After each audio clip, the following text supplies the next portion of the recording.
Assalamualaikum warahmatullahi wabarakatuh. Perkenalkan, nama saya Hikmatun Nazilah, NIM 2020 161 169, Prodi Ekonomi Syariah. Baiklah, pada video kali ini saya akan menjelaskan tentang konsep akal dan hati.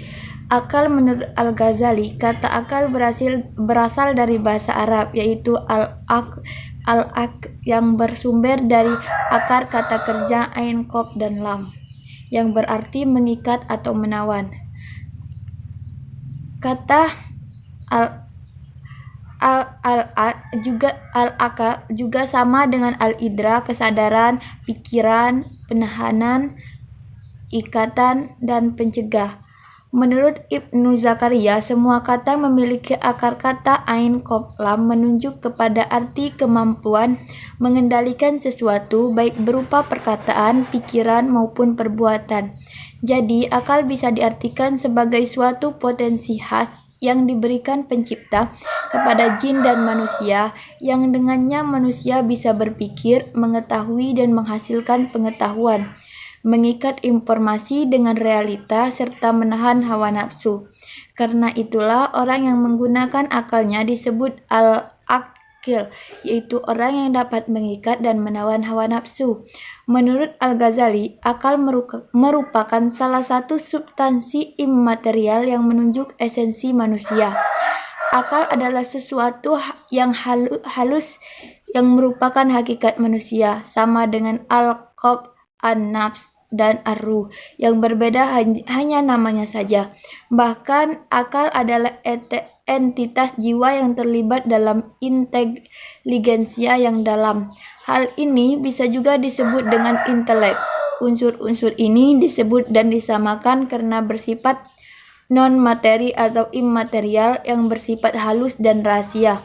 Dalam arti kebanyakan, akal manusia sendiri tidak dapat menangkap hakikatnya karena entitas ini tidak berhubungan dengan waktu sehingga tidak bisa diukur, tetapi hanya bisa diketahui dengan intelek dan dengan observasi terhadap aktivitas-aktivitas di dalamnya.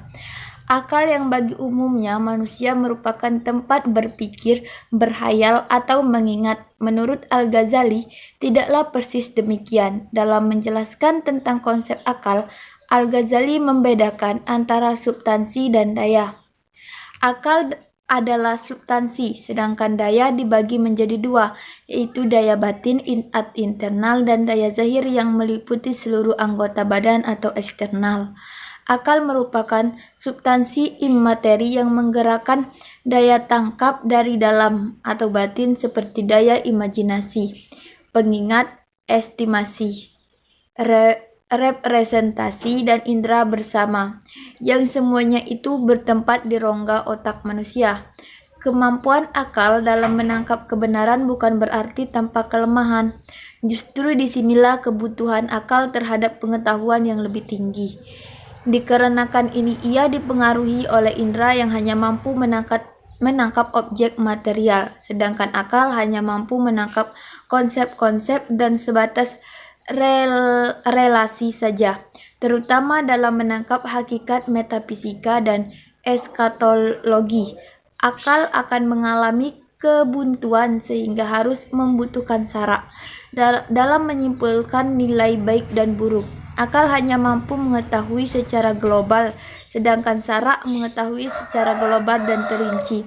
Antara akal dan syarak saling mendukung, tidak ada pertentangan di dalamnya. Oleh karena itu, menurut Al-Ghazali, memfungsikan peran hati untuk penerimaan diri terhadap syarak merupakan pintu hidayah. Yang kedua ada hati. Menurut Al-Ghazali, hati atau kalbu dikenal dengan qalb. Dalam bahasa Arab, penggunaan istilah hati ini memang terkesan tumpang tindih dengan istilah jantung, karena dalam bahasa Inggris istilah qalb lazimnya diterjemahkan dengan heart atau jantung dan bukannya liver. Dalam Mu'ajjam Al-Wasi disebutkan bahwa salah satu makna qalb adalah jantung yang menjadi pusat peredaran darah yang terletak di dada sebelah kiri. Ibnu Mansur dalam Lisan Al-Arab menyebut sebagai segumpal daging yang gantung pada sesuatu. Makna ini berkaitan dengan hadis Nabi Shallallahu Alaihi Wasallam tentang mudghah yang menunjuk pada sesuatu di dalam dada. Qalb juga memiliki arti inti lub dari segala sesuatu seperti sabda Nabi Shallallahu Alaihi Wasallam. Setiap sesuatu adalah intinya. Inti Al-Quran adalah surat Yasin. Seperti pengertian demikian juga dikemukakan oleh Ibnu Al-Qayyim Al-Zaujiyah yang menggunakan kata qalb yang menyebut jantung sesuatu, seperti Yasin sebagai jantung Al-Quran. Hal itu menunjukkan bahwa penggunaan kata qalb pada diri manusia lebih sering menunjukkan jantung, inti dan pusat dari manusia. Qalb berasal dari kata kolaba atau kalbu yang berarti berubah, berpindah atau berbalik. Sedangkan kata qalb itu sendiri berarti hati dan jantung. Hubungan qalb dengan jantung adalah bahwa secara fisik jantung selalu berdetak dan naik turun, bolak-balik memompa darah. Sedangkan secara psikis, kalbu berarti bolak-balik di antara iya dan tidak, kuat dan lemah, yakin dan ragu, tenang dan gundah atau sejenisnya. Dari keterangan makna serta kaitannya dengan fisik dan psikis, qalb di atas menunjukkan bahwa qalb atau hati memang mempunyai sifat dominan yang menjadi karakteristiknya, yaitu selalu berubah-ubah, yang selanjutnya memberi pengaruh pada kejiwaan manusia yang juga berubah-ubah. Baiklah, pada video kali ini hanya ini yang dapat saya sampaikan. Kurang dan lebihnya saya mohon maaf dan saya akhiri. Wassalamualaikum warahmatullahi wabarakatuh.